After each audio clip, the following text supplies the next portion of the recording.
अस्सलाम वालेकुम। 19 अगस्त शान कुरैशी मौजूद अमित भाई के साथ।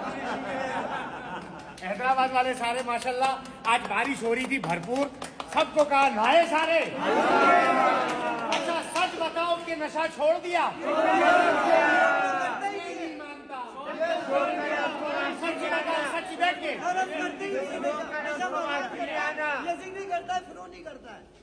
छोड़ दी। सच्ची बात है। फिर घर जाके परेशान तो नहीं करोगे? मैं ये कपड़े पहनाकर रवाना करूंगा, पक्की बात है।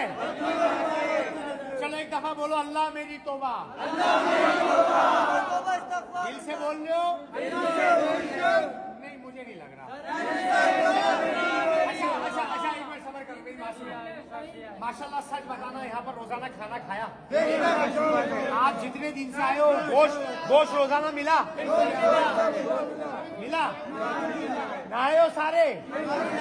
घर भेज दें? सिंध पुलिस